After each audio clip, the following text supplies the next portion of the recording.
Hello అండి, అందరికీ నమస్కారం. నేను మీ కట్టా కార్తీక్. ఇండిగో సంస్థ కేంద్ర ప్రభుత్వాన్ని బ్లాక్మెయిల్ చేస్తుందా? ప్రయాణికుల్ని బెదిరిస్తుందా? కావాలనే ప్రాబ్లం క్రియేట్ చేస్తుందా? అంటే అవును అనేటువంటి సమాధానాలే వినపడతా ఉన్నాయి. గత 4-5 రోజులుగా ఇండిగో విమానాల ప్రాబ్లం మీరు చూస్తూ ఉన్నారు, వార్తలు చూస్తూ ఉన్నారు. చాలామంది అయితే డైరెక్ట్గా ఫేస్ చేస్తూ ఉన్నారు. పాపం చాలామంది అయ్యప్ప మాలలు వేసుకొని ఇరుముడు పట్టుకొని శబరిమల వెళ్ళటానికి ఫ్లైట్ టికెట్స్ బుక్ చేసుకున్న వాళ్ళు ఫ్లైట్ క్యాన్సిల్ కావడం వల్ల చాలా ఇబ్బందులు పడుతూ ఉన్నారు. అలానే నిన్నైతే ఇవాళ పేపర్లో ఒక వార్త వచ్చింది. ఒక నవజంట పెళ్లి చేసుకున్నారట భువనేశ్వర్ దగ్గర. తర్వాత అమ్మాయి వాళ్ళ సొంత ఇంటి దగ్గర రిసెప్షన్ పెట్టుకున్నారట. అంటే అమ్మాయి వాళ్ళది ఢిల్లీ అట, వేరు వేరు స్టేట్. ఢిల్లీలో రిసెప్షన్ పెట్టుకున్నారట. ఢిల్లీకి ఫ్లైట్ బుక్ చేసుకున్నారు, కానీ ఫ్లైట్ క్యాన్సిల్ అయింది. అని ముందు క్యాన్సిల్ అని చెప్పలేదట. టైం ఎక్స్టెండ్ అవుతూ ఒకసారి క్యాన్సిల్ అయిపోయింది. అప్పటికప్పుడు వెళ్ళలేని పరిస్థితి. అక్కడ రిసెప్షన్ ఏమో ప్లాన్ చేసి ఉంది, బంధువులంతా వచ్చున్నారు, చాలా ఖర్చు పెట్టి ప్లాన్ చేసి ఉన్నారు. ఏం చేయాలో తెలియని పరిస్థితిలో ఒక పెద్ద స్క్రీన్ ఏర్పాటు చేసి వర్చువల్గా జూమ్లో హాజరయ్యారట. జూమ్లో నుంచే బంధుమిత్రులంతా ఆస్వాదించినటువంటి పరిస్థితి. జనాలు నిజంగా ఒక విచిత్రకరమైన పరిస్థితిని చూస్తూ ఉన్నారు. మామూలుగా ఫ్లైట్ టికెట్స్ ఏంది తక్కువ దొరుకుతాయి కదా, ముందే బుక్ చేసుకుని ఉంటారు, ఎప్పుడో బుక్ చేసుకుని ఉంటారు. ఒక 15-20 రోజుల క్రితమే ఫ్లైట్ టికెట్స్ బుక్ చేసుకుని ఉంటారు.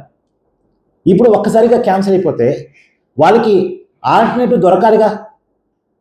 ఇప్పుడు ఆల్టర్నేటివ్ కోసం వేరే విమానాలు ట్రై చేస్తే పెద్ద ఎత్తున కాస్ట్. 3,000 పడే టికెట్ 30,000 అమ్ముతున్నారు. నిజానికి 30,000-40,000 టికెట్ అంటే విదేశాలకు వెళ్ళొచ్చు. ఇక్కడ నుంచి యూకేకి టికెట్ 35,000, కానీ హైదరాబాద్ నుంచి ఢిల్లీకి టికెట్ 35,000 పెట్టారు. ఇప్పుడు అంతగానో రేట్లు పెంచి మిగతా వాళ్ళు జనాలతో గేమ్ ఆడుతున్నారు. ఇంతకీ ఇండిగో సంస్థ చేస్తున్న బ్లాక్మెయిల్ ఏంటి అన్న విషయాన్ని ఆ సంస్థకు సంబంధించిన ఉద్యోగులే నిన్న బయటపెట్టారు. వాళ్ళు కేంద్ర పౌర విమానయాన శాఖ మంత్రి రామ్మోహన్ రెడ్డి గారికి ఒక లేఖ రాశారు. ఆ లేఖ అందిన వెంటనే రామ్మోహన్ నాయుడు గారు రియాక్ట్ అయ్యి ఎంక్వైరీకి ఆదేశించారు ఇండిగో మీద. ఆ ఉద్యోగులు చెప్తుంది ఏంటంటే, ప్రాబ్లం మేనేజ్మెంట్ కావాలనే క్రియేట్ చేసింది. మేనేజ్మెంట్కి డీజీసీఏ కొత్త నిబంధనలు అమలు చేయడం ఇష్టం లేదు. నిజానికి మన అహ్మదాబాద్ ఫ్లైటు ప్రమాదం మీకు తెలుసు కదా, దాదాపు 260 మంది చనిపోయారు. దాని తర్వాత కూడా చాలా విమానాలు చిన్న ప్రమాదాలకు గురైంది. టెక్నికల్ ఎర్రర్స్ వచ్చాయి, ఎమర్జెన్సీ ల్యాండింగ్స్ జరిగాయి. ఇవన్నీ వరుసగా జరుగుతున్న క్రమంలో కొన్ని కొత్త నిబంధనలను డీజీసీఏ విమానయాన సంస్థలకు ఇచ్చింది. నైట్ టు నైట్ అమలు చేయమని చెప్పలే, టైం ఇచ్చింది. కానీ టైం ఇచ్చినా సరే ఇండిగో యాజమాన్యం నిర్లక్ష్యంగా వ్యవహరించి ఇప్పుడు నిబంధనలు అమలు చేసిన టైంకి వచ్చేసరికి నిబంధనల నుంచి తప్పించుకోవడానికి ఇంకొంత సమయం కావాలి అని చెప్పడానికి డైరెక్ట్గా అడగలేక ఇలా బ్లాక్మెయిలింగ్ దిగుతుంది. ఇది ఆ సంస్థ ఉద్యోగులు నేను ఒక లేఖ రూపంలో, మళ్ళీ వేరే వాళ్ళు కాదు, ఆ సంస్థ ఉద్యోగులే లేఖ రూపంలో కేంద్రానికి తెలియజేశారు, డీజీసీఏకి తెలియజేశారు. వెంటనే ఎంక్వైరీ చేశారు. ఏంటండి ఈ బ్లాక్మెయిలింగ్? నిబంధనలు అమలు చేయడం ఇష్టం లేక, తమ మారటం ఇష్టం లేక జనాన్ని ఇబ్బంది పెడతారా? పైగా ఉద్యోగులు చెప్పేది ఏంటంటే, ప్రాబ్లం క్రియేట్ చేసిన వాళ్ళు కనపడకుండా తిరుగుతున్నారు. ఉద్యోగులని జనాలు సీరియస్ అవుతున్నారు. జనాలు ఉద్యోగుల మీద దాడులకు, మరి ఫ్రస్ట్రేషన్ ఉంటుంది కదా. ఒకసారిగా ఫ్లైట్ క్యాన్సిల్ అయింది అన్న తర్వాత ఫ్లైట్ టైం మారింది అనుకుంటారు, 2 గంటల ఫ్లైట్ 4 గంటలు, 4 గంటలకు ఫ్లైట్ 6 గంటలకు మారింది అంటారు. 6 గంటలకు వరకు వెయిట్ చేసిన తర్వాత కూడా ఫ్లైట్ క్యాన్సిల్ అయిందంటే, ఒకటి టికెట్ బుక్ చేసుకొని ఎయిర్పోర్ట్కి వచ్చాడు, ఎయిర్పోర్ట్కి వచ్చి కొన్ని గంటలు వెయిట్ చూశాడు, అప్పుడు క్యాన్సిల్ అయిందని వస్తే ఎవరైనా ఫ్రస్ట్రేషన్ ఒక్కసారిగా బయటపడింది కదా.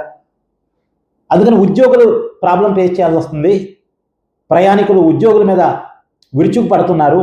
కానీ మేం కాదు ప్రాబ్లంకి కారణం, అసలు మేనేజ్మెంట్ కారణం, మేనేజ్మెంట్ వైఖరి కారణం అని చెప్పేసి వాళ్ళు ఒక లేఖ రాశారు. ఏది ఏమైనా ఒక బ్లాక్ మెయిలింగ్కి ఇండిగో దిగుతుంది అనేది దీన్ని బట్టి మనకు అర్థమవుతా ఉంది. వందలాది ఫ్లైట్స్ క్యాన్సిల్ అవుతున్నాయండి రోజు రోజుకి. మొన్న ఒక్కరోజే 1,200 ఫ్లైట్స్ క్యాన్సిల్ అయినాయంట. ఒకరోజు 569 ఫ్లైట్స్.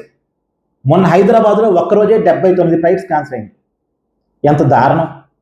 ఇప్పుడు ఎయిర్పోర్ట్స్ ఎలా ఉన్నాయంటే, ఏదో రైల్వే ప్లాట్ఫామ్స్ ఉంటాయి కదా, అలా ఉన్నాయంట ఎయిర్పోర్ట్స్. అంత దారుణమైన పరిస్థితికి కారణం ఇండిగో సంస్థ వ్యవహరిస్తున్న తీరు. మొదటి రోజు క్షమాపణ చెప్పారు, తర్వాత అసలు మాట్లాడటం లేదు. ప్రాబ్లం ఏంటి అన్నది కూడా ఓపెన్గా పబ్లిక్కి చెప్పట్లేదు. ఏదో టెక్నికల్ ప్రాబ్లం అంటారు, ఇంటర్నల్ ఇష్యూ అంటారు, ఏదేదో ఇష్యూ చెప్తున్నారు, అంటే రోజుకో ప్రాబ్లం పూటకో ప్రాబ్లం చెప్తున్నారు, కానీ ఈ ప్రాబ్లం వల్ల క్యాన్సిల్ అవుతుంది అన్న విషయాన్ని కూడా ప్రయాణికులకు చెప్పట్లేదు. నేను రాహుల్ గాంధీ ఒక మంచి స్టేట్మెంట్ ఇచ్చారు. ఏంది, అసలు గుత్తాధిపత్యం ఉండటం వల్ల ఈ ప్రాబ్లమ్స్ అన్నీ. ఈ దేశంలో పెద్ద విమానయాన సంస్థ ఇంటికో కొన్ని రోజుకి వందల ఫ్లైట్స్ నడిపింది, వేలాది మంది ప్రయాణికులు ఇండిగో ఫ్లైట్స్ ద్వారా అటు ఇటు డొమెస్టిక్గా ప్రయాణం చేస్తూ ఉంటారు. వీళ్ళ చేతుల్లోనే ఎక్కువ విమానాలు ఉండటం వల్ల, ఫ్లైట్స్ ఉండటం వల్ల వాళ్ళు ఒక్కసారిగా బ్లాక్ మెయిల్ చేయగల కెపాసిటీ ఉంది. ఇలా గుత్తాధిపత్యం ఏ సంస్థకి ఉండకూడదు. ఇలా ఉంటే వీళ్ళు ప్రభుత్వాన్ని బ్లాక్ మెయిల్ చేసే స్థాయికి వెళ్ళిపోతారు అనేది రాహుల్ గాంధీ నిన్న స్టేట్మెంట్ ఇచ్చారు. నిజంగా ఈ స్టేట్మెంట్ మీద మాత్రం సమీక్ష జరగాల్సిన అవసరం ఉంది అనేది నా అభిప్రాయం. మీ అభిప్రాయాన్ని కూడా కామెంట్ రూపంలో తెలియజేయండి. Thank you.